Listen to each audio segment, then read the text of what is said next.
या 24 में हो, जब भी सरकार या निर्वाचन आयोग फैसला ले, उस चुनाव में सभी 243 सीट पर जनसुराज अपना प्रत्याशी खड़ा करेगा और तैयारी करेगा, चुनाव लड़ेगा।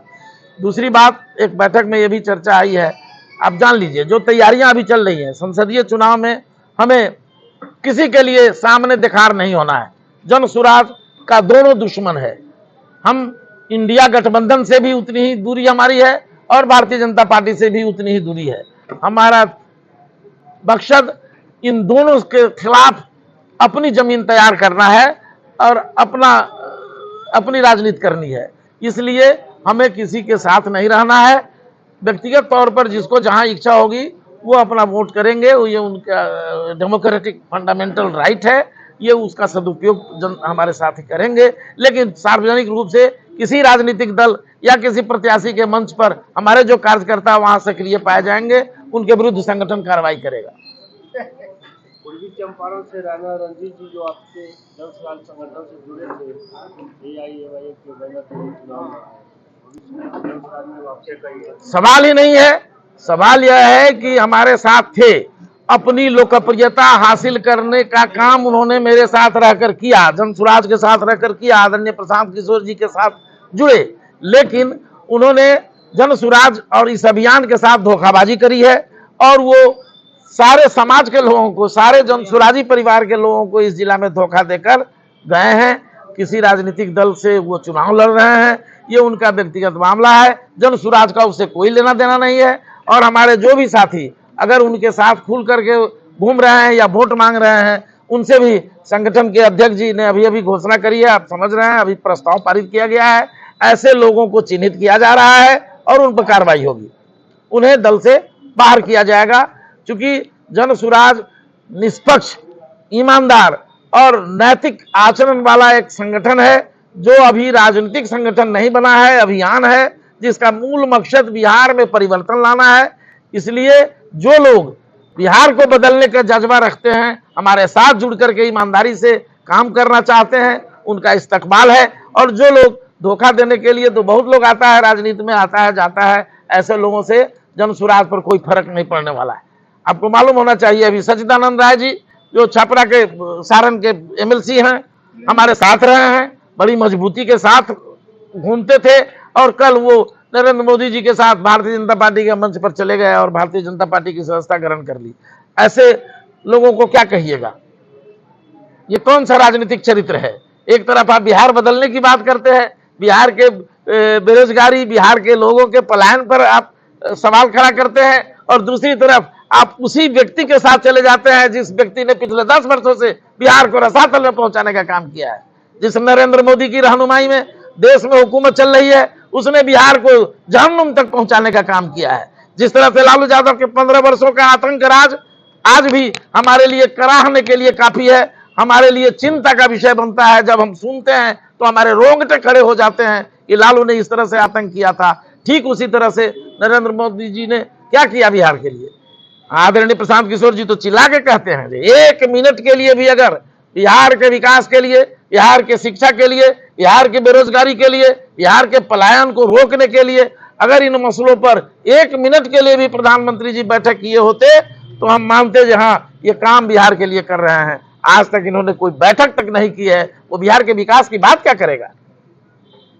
विधानसभा में कौन सा ऐसा सबसे बड़ा मुद्दा, 2 मुद्दा बताइए कि सबसे बड़ा मुद्दा लेकर आइएगा। बिहार का हमारा मुद्दा हम आपको बताना चाहते हैं, आपके माध्यम से आपके सभी श्रोताओं को, कि जनसुराज की पदयात्रा प्रशांत किशोर जी की जैसे जैसे आगे बढ़ती चली है, हर पंचायत का सर्वे हमारी टीम द्वारा कराया गया है। उस पंचायत के क्या प्रॉब्लम्स हैं, वहाँ मत्स्य पालन की क्या व्यवस्था हो सकती है, वहाँ विकास के कौन से काम किए जा सकते हैं, वहाँ कौन सा कल कारखाना और उद्योग धंधा लगाया जाए जिससे पंचायत के 1500 लोगों को रोजगार कम से कम मिल सके। सबसे बड़ा मुद्दा ऐसा बताइए जो आप विधानसभा में लेकर आइएगा। हमारा तो सब मुद्दा, आपको तो पलायन सबसे बड़ा मुद्दा है। हमारे बिहारी आज से 50 बरस से लगातार पलायन कर रहे हैं और जिल्लत भरी जिंदगी दूसरे प्रदेशों में जाकर जीने को मजबूर है। यहाँ कोई रोजगार नहीं है, कोई कल कारखाना नहीं है, कोई इंतजाम उसके लिए बेहतर शिक्षा व्यवस्था नहीं करी गई है, जिसके चलते पढ़ने के लिए भी पलायन, इलाज के लिए भी पलायन और रोजी रोटी की तलाश के लिए भी पलायन। आप बिहार, एक सूरत ऐसा जिला है गुजरात में जहां 10 लाख बिहारी मजदूरी कर रहा है। दिल्ली, हरियाणा, पंजाब, गुजरात, आंध्र प्रदेश, तमिलनाडु, तेलंगाना, कोई ऐसा प्रदेश नहीं है जहां बिहारी जिल्लत भरी जिंदगी नहीं जी रहे हैं, मजदूरी नहीं कर रहे हैं, रोजी रोटी के लिए वहां नहीं जा रहे हैं। तो ऐसी स्थिति राजनेताओं ने बिहार की बना दी। यहाँ न कारखाना खोला, न यहाँ शिक्षा की उन्नत व्यवस्था करी। शिक्षा में खिचड़ी बटा रही है, पिलुआ वाली खिचड़ी खिला करके गरीबों को और गरीब बनाया जा रहा है। मुसलमान भाइयों के साथ नाइंसाफी हुई है।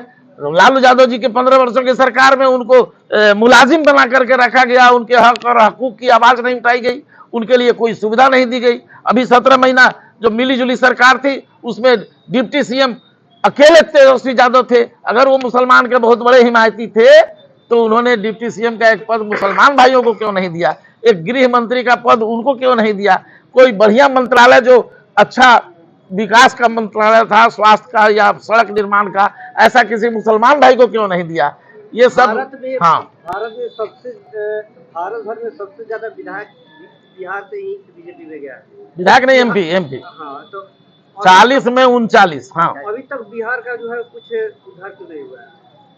नहीं हुआ है और न इस हुकूमत से होगा। जब भी नई पार्टी बनती है, हाँ। वो समाज सेवा का ही बात करता है, जनता की समस्याओं को दूर कर देंगे, बेरोजगारी भगा देंगे, सारी नई पार्टियां ही करती है। और जब सत्ता में आती है तो कुछ नहीं कर पाती है। कोई उदाहरण बताइए बिहार में कोई नई पार्टी का उदाहरण बताइए ना। जन स्वराज आप भी नई पार्टी है। जो भी आप बातें कर रहे हैं, जनता आप पे भरोसा करके वोट दे दे, सत्ता में आ जाए, कल हो के आप ही नहीं करेंगे तो जनता फिर क्या करेगी? इसका तो क्या जवाब? सुनिए, इतिहास नहीं, ऐसा इतिहास आप अपने मन से इतिहास बता रहे हैं। बिहार में ऐसा नई पार्टी आती है, सारी समस्याओं को उठाती है और कहती है जनता के बीच जाके हम दूर करेंगे, हमको मौका दीजिए। नहीं तो आप कर रहे हैं। आप मुगालते में न रहें और आप गुमराही के शिकार न बने, आप पूर्वाग्रही भी न हो। जन सुराज कोई राजनीतिक दल नहीं है, आप स्पष्ट हैं। सुनिए मेरी वही तो आप क्वेश्चन किए, उसका जवाब ले लीजिए भैया। आदरणीय प्रशांत किशोर जी क्यों पद यात्रा कर रहे हैं?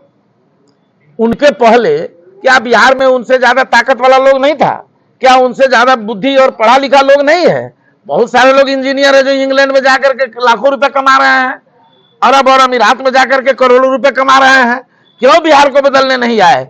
एक अकेला तनहा आदरणीय प्रशांत किशोर जी जो किंग मेकर है, जो चाणक्य की भूमिका में रहा है, जो 14 में नरेंद्र मोदी जी को प्रधानमंत्री बनाने का काम किया, जो केजरीवाल को मुख्यमंत्री बनाने का काम किया, जो कैप्टन अमरिंदर सिंह को पंजाब में मुख्यमंत्री बनाने का काम किया, जो तेलंगाना और तमिलनाडु और कर्नाटका में सरकारें बनवाई, वह आदमी ये सारा कारोबार छोड़कर बिहार की गुरबती, बिहार की फटेहाली, बिहार की मुफलिसी, बिहार की बदहाली को बदलने के लिए पैदल पैदल चल रहा है।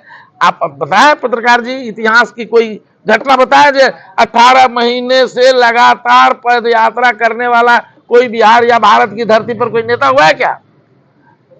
आजादी के संघर्ष से पहले और आजादी की लड़ाई के बाद तक इतिहास का वह पहला शख्सियत है जो इस तरह से बिहार को बदलने चला है। क्योंकि बिहार का बेटा है। अभी तक के पद यात्रा से बिहार के जनता को क्या लाभ हुआ है? बिहार की जनता को लाभ यह हुआ है कि बिहार की जनता अब यह समझने लगी है कि हम भाजपा से भी उतने ही धोखा खाते रहे हैं जितना जदयू नीतीश कुमार के पलटू प्रवृत्ति से खाते रहे हैं, और जिस तरह से हम लालू यादव के जंगल राज से खाते रहे हैं। ये जनता अब समझ गई है पूरी तरह से। जनता के मानस में ये बात बैठ गया है कि लालू के डर से भाजपा को, अब भाजपा के डर से लालू को लोग वोट दे रहे हैं।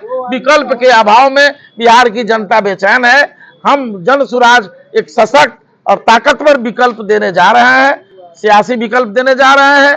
और अब ये डर भी खत्म होगा कि भाजपा के डर से कोई लालू जी को, लालू जी के डर से भाजपा को देने वाली बात न करके वो विकल्प के रूप में हमारे साथ आएंगे। चूंकि बिहार के एक सर्वे के हिसाब से 55% लोग नए विकल्प की तलाश कर रहे हैं, नए राजनीतिक विकल्प चाह रहे हैं। दोनों से त्रस्त है बिहार की जनता, दोनों गठबंधनों से परेशान है, इससे मुक्ति चाहती है। इसलिए आने वाले विधानसभा चुनाव में आप देखेंगे परिणाम आपके पास होगा। दूसरी बात, आदरणीय प्रशांत किशोर जी डंके की चोट पर कह रहे हैं कि मैं बिहार घूमने नहीं आया हूं, मैं बिहार जीतने आया हूं।